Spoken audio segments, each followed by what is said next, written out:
Mi novio encontró en mi habitación unas cartas viejas de mi ex, le dije que me había olvidado de tirarlas y él me dijo que no pasaba nada, pero me dijo que las tirara. Ahora no sé qué hacer, yo no quiero deshacerme de ellas. El momento exacto en que mi vida se rompió no fue cuando Sergio me miró raro, fue cuando su celular vibró y su cara se quedó blanca. Yo todavía tenía la boca abierta intentando inventar una excusa, y ya estaba escuchando mi nombre como si fuera un delito. Afuera la ciudad celebraba fin de año, adentro de mi casa se estaba subastando mi pasado como si fuera chatarra. Y lo peor, el tipo del teléfono se rió y dijo, cartas de amor porno, como si yo fuera un chiste. Ahí entendí que mi secreto no iba a morir en silencio, iba a morir a carcajadas.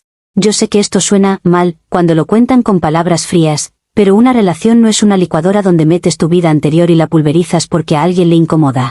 Mis cartas de Iván no eran basura, eran contexto, historia, prueba de que yo también fui deseada de otra forma, de que hubo un Natalia antes de Sergio, una Natalia con sangre en las mejillas y no solo listas de supermercado. Sergio, mi novio, encontró la caja en mi habitación un domingo cualquiera, de esos días en que uno cree que lo más fuerte que va a pasar es discutir por qué hay platos en el fregadero. Estaba buscando una cobija, según él, y terminó con un puñado de sobres viejos en la mano. Lo vi desde la puerta, esa cara de hombre que intenta ser maduro, pero por dentro se está imaginando películas. Le dije lo primero que podía decir sin que se notara el incendio, que se me habían olvidado, que eran cosas viejas, que ni sabía que seguían ahí. O sea, mentira útil. Sergio hizo algo que me sorprendió, me dijo que no pasaba nada, que todos tenemos pasado, pero que igual las tirara. Lo dijo suave, como una sugerencia. Y justamente por eso me dolió. Porque cuando te lo piden, suave, no te dejan espacio para pelear sin verte como la loca. Yo asentí como buena novia funcional. Le dije que claro, que las tiraba, que qué exageración, que ni me importaban. Y esa misma noche, cuando Sergio se fue a dormir, yo abrí la caja y sentí ese golpe en el pecho de siempre. No era que yo quisiera volver con Iván. Era que yo quería que mi historia siguiera existiendo en algún lugar, aunque fuera en secreto. Hay cosas que una no entrega, se protegen. Así que hice lo que cualquier persona inteligente haría cuando la realidad no coopera, resolví el problema sin pedir permiso. Alquilé un casillero, un trastero pequeño, uno de esos lugares con pasillos interminables y cámaras de seguridad, como si mis cartas fueran una joya. Pagaba $150 al mes. Sí, caro. Pero la paz mental no es gratis. Y yo necesitaba un lugar donde mi pasado pudiera respirar sin que Sergio lo asfixiara. El detalle genial fue cómo lo pagué, con la tarjeta conjunta. Porque yo no iba a abrir un pago nuevo que saltara, como alarma. Lo puse bajo el concepto, gimnasio VIP. ¿Quién sospecha de un gimnasio? Además, quedaba hasta coherente, yo siempre digo que quiero ponerme en forma. Lo que no dije es que mi forma favorita era la forma de la nostalgia. Los meses pasaron, el casillero se volvió mi templo secreto. A veces iba sola, abría la puerta metálica, respiraba ese olor a cartón y papel viejo, y me sentaba ahí como si fuera una cápsula del tiempo. Me probaba vestidos frente al espejo del celular con una carta de Iván al lado, como si él fuera mi público de verdad. Sergio no tenía por qué saberlo. Hay cosas que se quedan en la mente, y otras que se guardan con llave. Llegó diciembre, como siempre, el mundo se volvió una carrera de gastos, regalos, cena, uñas, pelo, y mi vestido de fiesta. Porque sí, yo quería cerrar el año brillando. Y ahí fue cuando mi propio plan perfecto se volvió contra mí por algo estúpido, una cuota de renovación. El trastero necesitaba renovación a fin de año y yo, me olvidé. No porque fuera irresponsable, sino porque estaba ocupada siendo la versión de mí que Sergio quería ver. La empresa del trastero mandó un aviso por impago. Un papel físico. Un sobre con letras serias. Y ahí empezó la parte asquerosa, vivir en alerta. Cada vez que escuchaba al cartero, se me apretaba el estómago. Porque un secreto no se rompe por grandes dramas, se rompe por burocracia. El aviso llegó y lo intercepté como una profesional. Lo agarré antes que Sergio lo viera, lo escondí bajo una revista, lo llevé a la cocina, lo abrí con manos temblorosas y vi la frase que me arruinó el día: embargo por impago. Embargo. Como si mi pasado fuera un electrodoméstico. Lo rompí. Lo hice pedacitos. Como si romper el papel rompiera la amenaza. Me dije que tenía que pagar y ya, que era fácil, que yo resolvía. Pero claro, fácil, es una palabra que se dice mucho cuando no quieres admitir que estás ahogada. Porque yo no solo debía el trastero, yo me había gastado el dinero en mi vestido, en mi apariencia, en mantener el personaje. Y ahí, sin querer, crucé la línea donde todo se vuelve ridículo. Yo necesitaba dinero rápido para pagar la renovación sin que Sergio se enterara. Y la noche del 30 de diciembre, con el ego más grande que la prudencia, decidí ir al casino local. Porque en mi cabeza, ganar dinero en la ruleta era más lógico que confesar que yo había montado una bóveda secreta para cartas de un ex. El casino era puro ruido, luces, gente que cree que el destino se dobla con voluntad. Y yo, obviamente, encajaba perfecto. Fui con la idea de ganar lo justo y salir. Puse $500, el dinero del alquiler de mi casa, porque necesitaba una cantidad que resolviera rápido. Y me dije que era temporal, que lo recuperaría antes de que llegara el primero del mes, que nadie iba a notar nada. Perdí todo.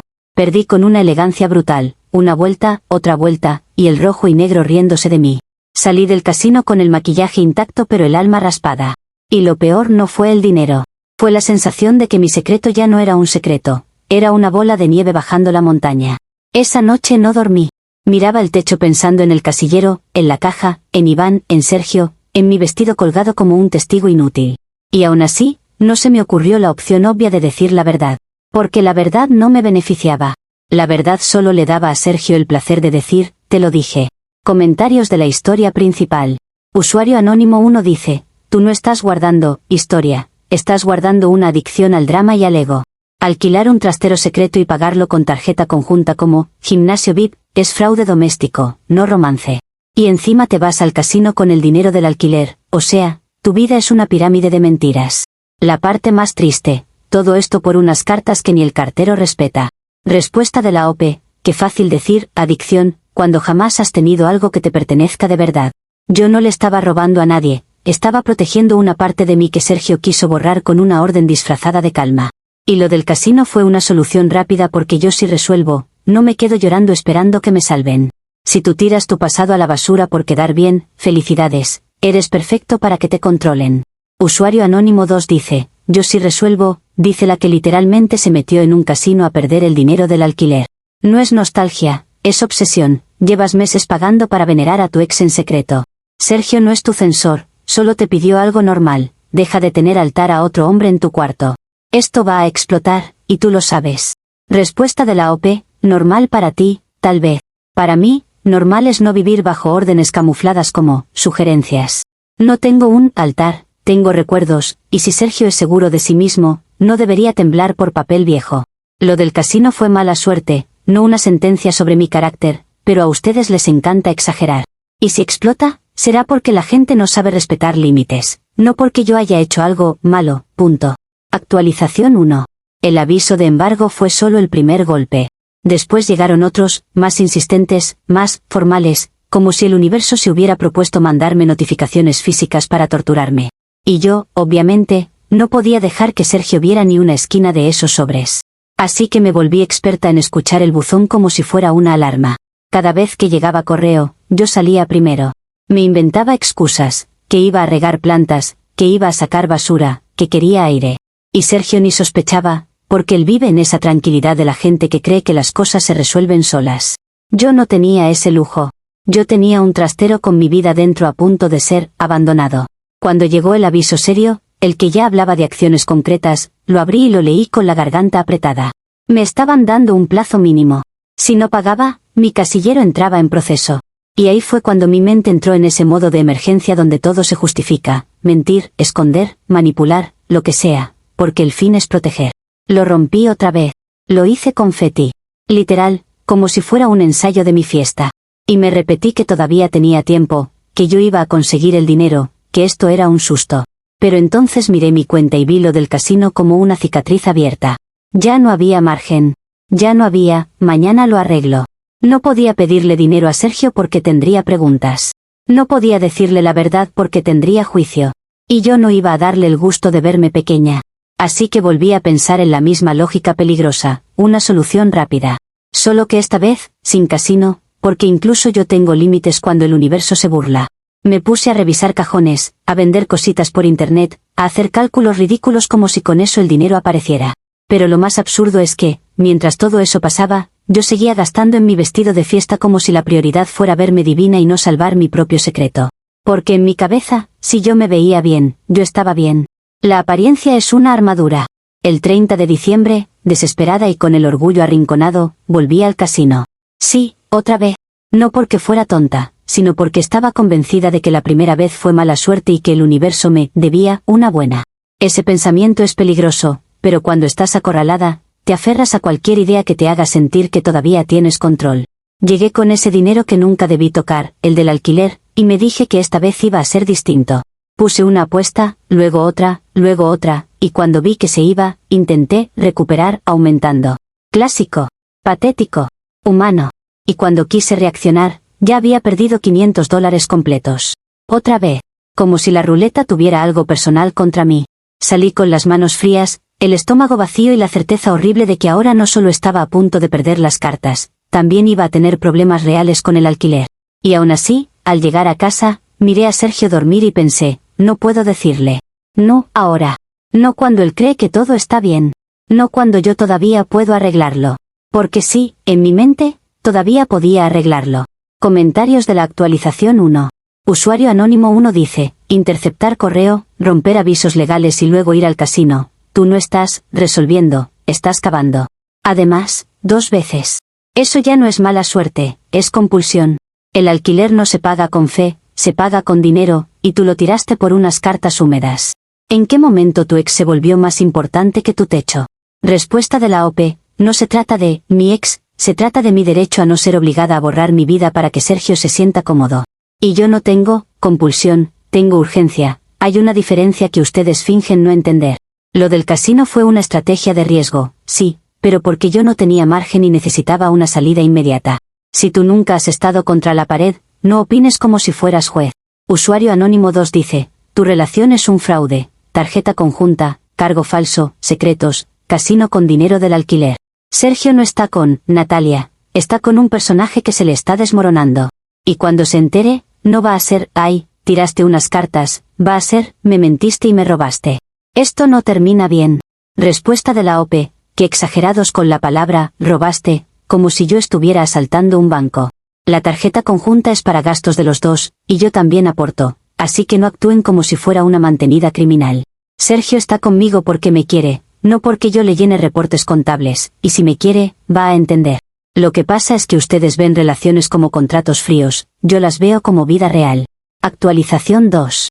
La notificación final llegó como un golpe bajo, el contenido del casillero entraría en subasta por abandono. No, posible subasta. No, amenaza. Subasta. Y cuando lo leí, sentí que me arrancaban algo de la garganta, porque una cosa es perder una caja, y otra es imaginar a extraños abriendo tus cartas, riéndose, tocando tus fotos, manoseando tus recuerdos como si fueran basura de segunda. Lo peor es que no era una subasta elegante. Era de esas tipo, ¿quién da más? Como si mi vida se resumiera a una puja de gente aburrida. Y lo más humillante, era online. O sea, cualquiera, desde su sofá, podía comprar mi pasado con un clic. Yo entré al sitio con manos temblorosas. Vi la foto borrosa del lote, la descripción fría, el horario. Y sentí algo que no voy a negar, pánico. Porque ahí sí, la mentira dejaba de ser doméstica. Ahí mi secreto se volvía público, comprable, revendible. Así que hice lo lógico, pujé. Al principio puse una cantidad razonable, como si con eso el universo me fuera a respetar. Pero alguien más pujó. Un desconocido. Y ese desconocido, en mi mente, no era un simple usuario, era un ladrón de identidad, un carroñero, alguien que iba a usar mis cartas para reírse o para venderlas por partes. Y yo no iba a permitirlo. Empecé a pujar frenéticamente, como si cada dólar fuera una bofetada que yo le daba al desconocido. La cifra subía, 300, 600, 900, y yo no podía parar porque ya no se trataba del dinero, se trataba de ganar. Se trataba de que yo no podía perder contra alguien que ni siquiera sabía mi nombre. Y sí, lo hice con la tarjeta de Sergio. Porque en mi cabeza, era temporal. Era una emergencia. Era, por nosotros, porque si Sergio se enteraba de la subasta, eso sí nos destruía. Y además, yo estaba convencida de que iba a recuperar la caja, cancelaría la compra, o arreglaría, después. Cuando estás en modo pánico, el futuro es un detalle. La puja se disparó hasta $2,000. $2,000 por mi propia caja de recuerdos. 2,000 por una caja que yo misma había escondido como si fuera un cadáver. Y en ese momento yo ya no estaba comprando cartas, estaba comprando silencio. Pero entonces pasó lo peor, perdí. El desconocido ganó la subasta. Y cuando vi el mensaje de lote adjudicado, sentí un vacío físico, como si me hubieran abierto el pecho. No me importó el dinero en ese instante. Me importó la imagen de alguien abriendo mi caja, leyendo palabras que no eran para él, viendo fotos que yo ni quería admitir que existían. Ahí me di cuenta de que mi secreto, por primera vez, ya no estaba bajo mi control. Y cuando un secreto deja de ser controlable, se vuelve arma. Y yo sabía exactamente contra quién podía rebotar esa arma. La pantalla se quedó ahí, fría, con ese mensaje de adjudicado, como si me estuviera escupiendo en la cara. Lo primero que hice fue refrescar la página como una idiota, como si el universo fuera a decir, UPS, error, y me devolviera mi caja. Pero la realidad no hace devoluciones cuando te pasas de lista. Me quedé sentada en la cama, con el celular pegado a la mano, escuchando la respiración tranquila de Sergio al lado, y sintiendo que yo era la única persona despierta en el planeta. Porque para él la vida era simple, cartas viejas se tiran, fin. Para mí, en ese momento, la vida era un reloj corriendo hacia una humillación pública.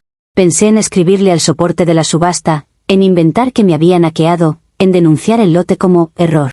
Pero todo era inútil. La caja ya tenía dueño. Y ese dueño no era un romántico nostálgico, era un revendedor, uno de esos que compran lotes a ciegas para sacar ganancia. Peor aún, alguien que no iba a entender el valor emocional, pero sí el valor del chisme. Y justo cuando mi cerebro intentaba planear el siguiente movimiento, el celular de Sergio vibró. No fue una vibración cualquiera. Fue la vibración de alerta, esa que él activó para compras grandes con su tarjeta. Yo lo escuché incluso antes de ver su cara, porque yo vivo pendiente de los sonidos que me pueden destruir. Sergio abrió los ojos medio dormido, miró la pantalla y se enderezó en la cama como si le hubieran clavado una aguja. Ahí supe que el golpe venía. No porque yo fuera adivina, sino porque yo sabía lo que había hecho. Me preguntó qué era eso. Su voz no sonó acusadora, sonó confundida, y eso fue peor. Porque cuando alguien está confundido, todavía hay espacio para que tú manipules la historia. Cuando alguien está enojado, ya no te cree. Así que yo tenía que actuar rápido. Tenía que instalar mi versión antes de que su cerebro fabricara la suya. Le dije que seguramente le clonaron la tarjeta. Lo dije con seguridad, como si fuera un hecho obvio. Le dije que últimamente había muchas estafas, que quizá fue un cargo fantasma, que yo me iba a encargar. Me puse en modo novia eficiente, ese personaje que a Sergio le da paz, la mujer que resuelve llamadas al banco, que sabe de trámites, que no pierde la cabeza.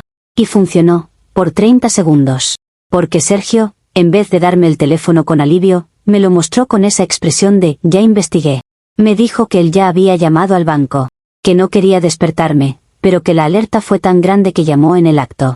Y me soltó la frase que me dejó sin aire, que el banco le dijo que la IP de la compra era la de nuestra propia casa. Nuestra casa. Nuestro wifi. Nuestra dirección digital. O sea, yo sentí que el cuarto se achicaba, que el aire se volvía espeso. Pero mi boca, por reflejo, siguió moviéndose. Porque cuando te acorralan, no confiesas. Contraatacas. Le dije que eso no probaba nada, que las IP se podían falsificar, que podían hackear el router, que había vecinos, que cualquiera podía, cualquier cosa. Me escuché hablando y hasta yo me daba vergüenza, pero era eso o caer. Sergio me miró como nunca. No era solo sospecha. Era decepción. Era ese silencio que los hombres usan cuando están decidiendo si todavía te ven como pareja o ya te ven como amenaza. Y yo, claro, no iba a quedarme esperando el veredicto. Le quité el teléfono, intenté marcar al banco, como si con eso yo pudiera volver el tiempo atrás, pero mis manos estaban temblando. Sergio me lo quitó de vuelta. Me dijo que parara, que le dijera la verdad. Y yo, sin admitir nada, hice lo que mejor hago, desvié. Le dije que estaba cansada, que era fin de año, que él siempre dramatizaba, que quizá el banco se equivocó. Le dije que no confiaba en mí, que era injusto, que él siempre estaba buscando motivos para controlarme. Porque sí, convertí su sospecha en su pecado. Y por un segundo, vi en su cara esa duda típica del hombre decente, la duda de ¿y si estoy exagerando? Esa duda es oro. Pero no duró. Al día siguiente, cuando yo todavía estaba armando mi siguiente mentira con café en la mano, llegó la llamada. Un número desconocido. Sergio contestó porque él contesta todo lo que suena serio, como si la vida le debiera explicaciones. Yo, apenas vi la pantalla, supe que era eso. Lo supe con ese instinto horrible de quien ha empujado una ficha y ya escucha caer el dominó. Me acerqué para interceptar, para inventar que era spam, para decir, yo contesto, para arrancarle el celular si era necesario. Pero Sergio ya había dicho, aló, con esa voz de hombre que cree que nada lo va a sorprender más. Y entonces escuché la voz del revendedor al otro lado, fuerte, directa, con ese tono de gente que cree que está hablando con un ladrón, que tenía una caja con documentos con nuestra dirección, que había cartas, fotos, cosas íntimas, que quería saber si eran robadas o si queríamos arreglarlo. Yo intenté hacer señas, intenté tapar el micrófono, intenté tirar el celular al piso con el pie, pero Sergio se giró para verme y ahí se le prendió la lámpara. La lámpara del «esto tiene que ver contigo». El revendedor, sin ninguna delicadeza, soltó la frase que me mató en vida, que tenía una caja llena de cartas de amor porno y fotos de mi esposa con un tal Iván, y que si las quería comprar de vuelta. Mi esposa. Porque claro, él asumió que Sergio y yo estábamos casados. Y ese pequeño error hizo todo aún más humillante, porque Sergio se quedó mirándome como si yo hubiera vivido una doble vida completa. En ese segundo, yo vi el fin. No el fin de las cartas. El fin de la versión de mí que yo le había vendido a Sergio. Comentarios de la actualización 2. Usuario anónimo 1 dice: tu mentira duró lo que dura una notificación de banco. Me clonaron la tarjeta, y resulta que la compra salió de tu propia casa. Ajá, claro, seguro fue el fantasma del wifi. Y lo del revendedor llamando a tu novio para ofrecerle cartas porno, es el karma más rápido que he visto. Te gastaste $2,000 para ocultar algo y terminaste anunciándolo por teléfono. Respuesta de la OP: qué fácil reírse cuando no eres tú la que está siendo extorsionada por un revendedor morboso. La IP no prueba nada definitivo, hoy en día todo se puede vulnerar y yo no soy experta en ciberseguridad. Además, el tipo exageró lo de porno, para provocar, eso es obvio, y ustedes caen redonditos. Lo que pasó fue una cadena de circunstancias, no una confesión, como les encanta inventar. Usuario anónimo 2 dice: Sergio te pidió tirar unas cartas y tú te montaste un gimnasio falso, un trastero secreto, casino, subasta y fraude. ¿Te das cuenta de lo ridículo? Todo por no admitir que sigues enganchada a tu ex. Y lo peor es que ahora Sergio se enteró por un desconocido, no por ti. Ni nostalgia, ni amor, pura mentira. Respuesta de la OP: no estoy enganchada, estoy defendiendo una parte de mi vida que no le hace daño a nadie si la respetan. Lo ridículo es que la gente crea que enamorarse te convierte en propiedad del otro, como si debieras quemar tu pasado en una hoguera. Sergio se enteró así porque el sistema es una basura y porque un revendedor no tiene ética, no por mí. Si él reacciona mal, será porque le falta madurez emocional, no porque yo sea una mentirosa, como quieren pintarme. Actualización 3. Sergio no dijo nada al principio. Colgó la llamada despacio, como si no quisiera darle al revendedor el placer de escucharlo romperse. Se quedó con el teléfono en la mano, mirando un punto fijo en la pared. Yo, obviamente, intenté llenar el silencio, porque el silencio es donde nacen las decisiones. Empecé a hablar rápido. Le dije que eso era una estafa, que seguro ese tipo había comprado un lote y estaba inventando cosas para sacarnos dinero, que había fotos falsas, que era de Efake, que cualquiera podía escribir cartas y decir que eran mías. Yo hablaba como si la velocidad pudiera construir una verdad alternativa. Sergio levantó la mano para callarme. Solo eso. Una mano. Y yo me detuve, porque ese gesto fue más fuerte que un grito. Me preguntó, con una calma peligrosa, quién era Iván. Yo intenté sonreír. Le dije que era mi ex, que sí, que en algún momento existió, que fue hace años, que no significaba nada ahora. Lo dije como si estuviera hablando de un vestido viejo. Pero mi voz me traicionó, se escuchaba defensiva. Y Sergio, que no es tonto, lo notó. Me preguntó por qué el revendedor tenía nuestra dirección. Y ahí se me acabaron las salidas bonitas. Porque esa dirección no estaba ahí por magia. Estaba en esa caja porque yo había guardado cosas, papeles, notas, regalos, recibos.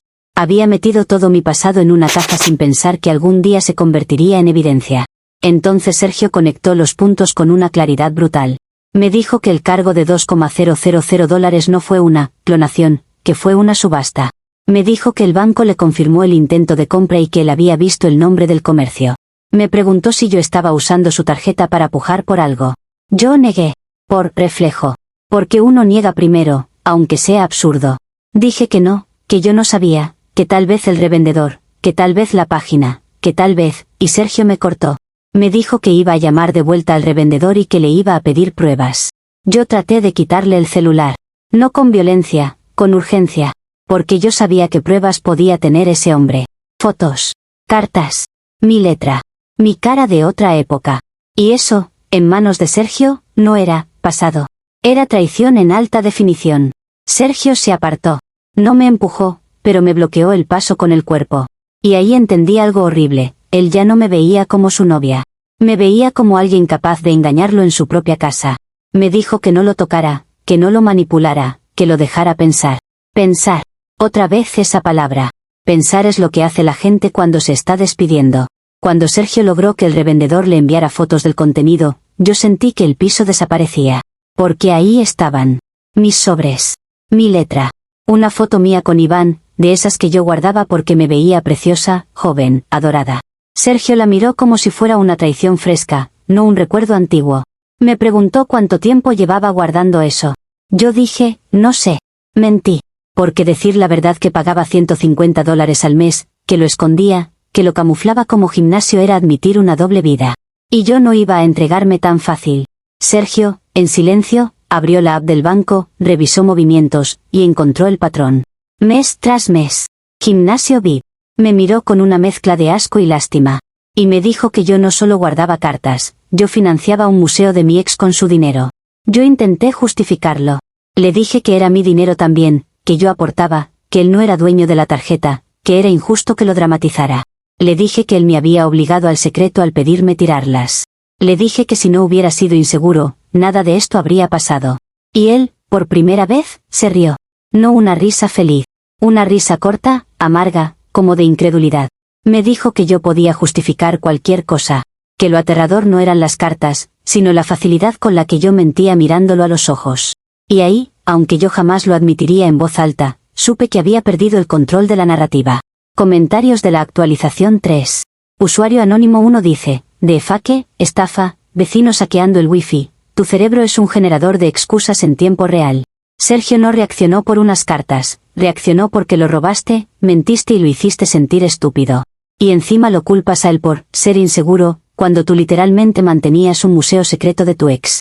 No es inseguridad, es sentido común. Respuesta de la OP. Sentido común sería entender que una relación sana no exige destruir tu pasado para que el otro no se incomode.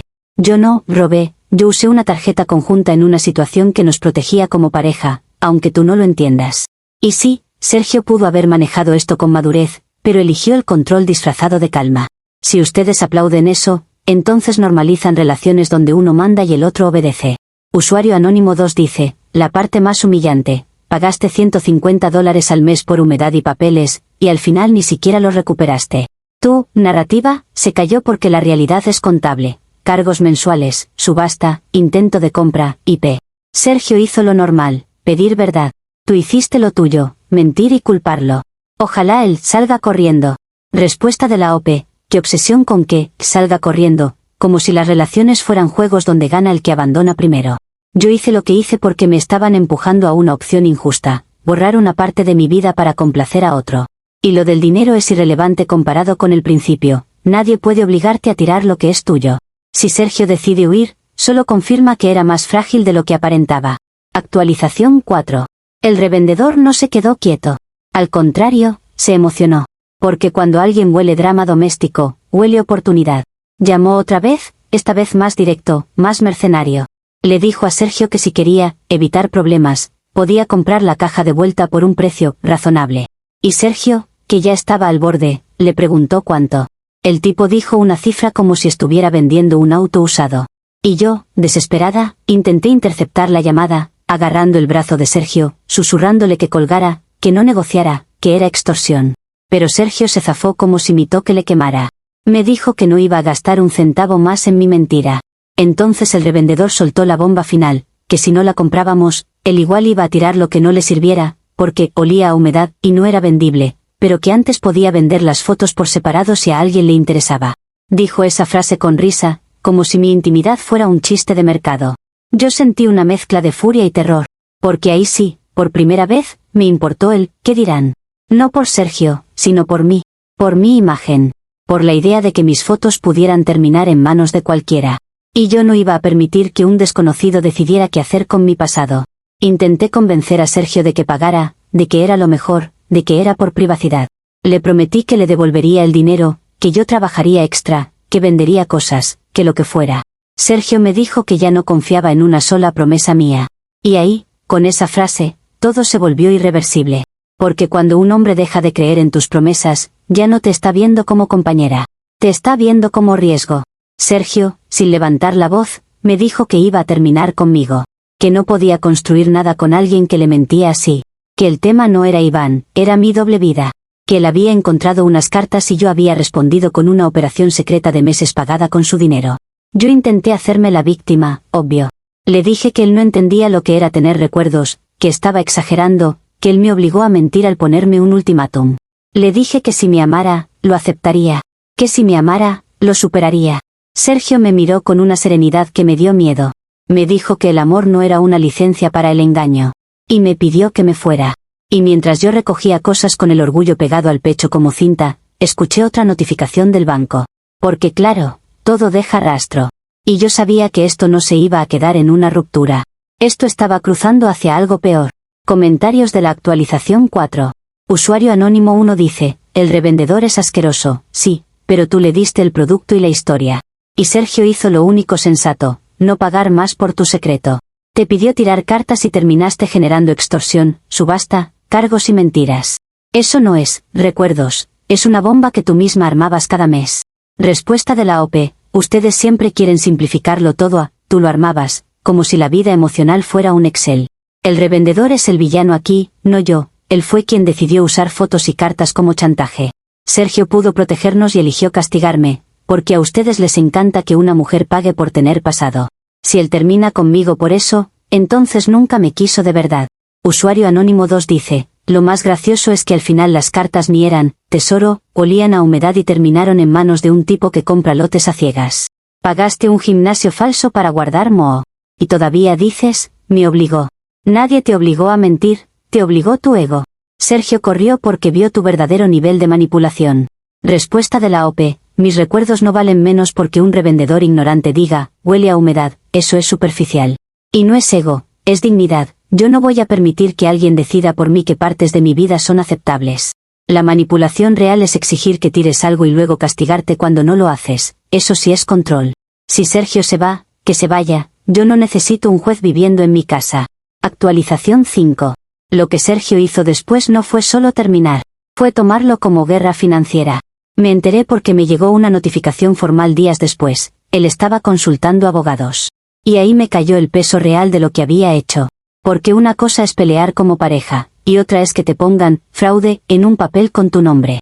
Sergio recopiló todo, los cargos mensuales del gimnasio VIP, el intento de compra de $2,000, los movimientos, los correos, los mensajes.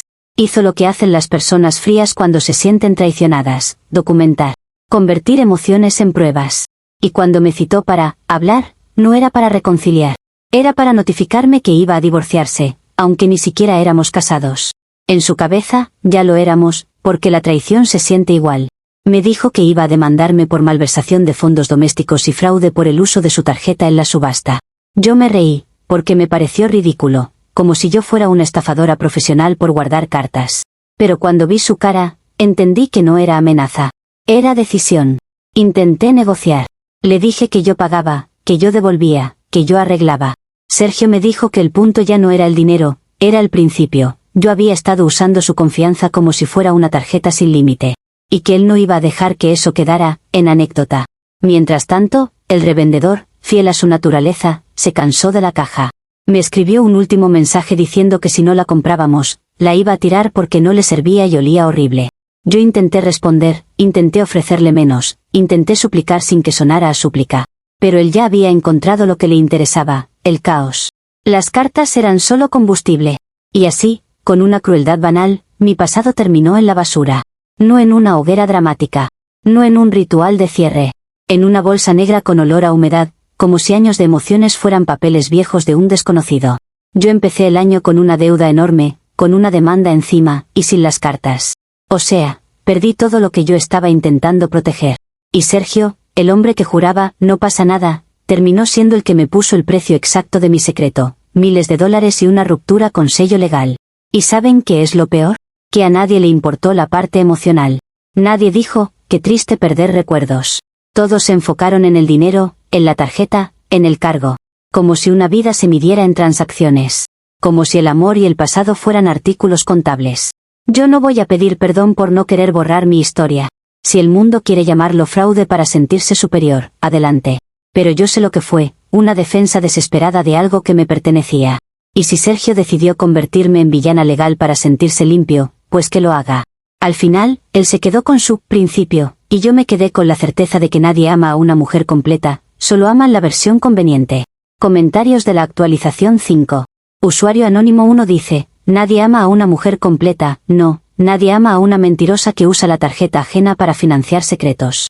No perdiste las cartas por el mundo cruel, las perdiste porque apostaste dinero del alquiler y luego te fuiste a una subasta. Y el revendedor tirándolas porque olían a humedad es el final más poético, pagaste años por moho. Sergio hizo bien en demandarte, si no, tú seguirías justificándolo todo. Respuesta de la OP, claro, ahora demandar es, hacer bien, porque les encanta ver a alguien arruinado como castigo moral. Yo no, usé la tarjeta ajena, era conjunta, y yo también contribuía, no actúen como si fuera un robo armado. Lo del moho es un detalle superficial que usan para minimizar lo que significaba para mí, típico de gente sin profundidad. Sergio puede hacer lo que quiera, pero no va a cambiar el hecho de que me empujó a esconderlo desde el principio. Usuario anónimo 2 dice, lo único, completo, aquí es tu capacidad de culpar a todos menos a ti, al banco, al wifi, al revendedor, a Sergio, al sistema, al universo. Y mientras tanto, tú, mentiste, camuflaste pagos, apostaste alquiler, pujaste $2,000, intentaste interceptar llamadas y seguiste negándolo. Tu historia no era el problema, tu mentira sí. Feliz año nuevo, te quedaste sin novio, sin cartas y con demanda. Bien merecido. Respuesta de la OP, bien merecido. ¿Qué clase de persona dice eso y se cree decente? Yo no culpo por deporte, yo señalo causas reales, un revendedor sin ética, un sistema bancario que te deja indefenso, una pareja que confunde límites con control. Si ustedes creen que la vida es tan simple como, tú mala, el bueno, entonces viven en cuentos para sentirse superiores. Yo voy a salir de esto, con o sin cartas, pero no me van a convertir en monstruo solo porque me negué a obedecer.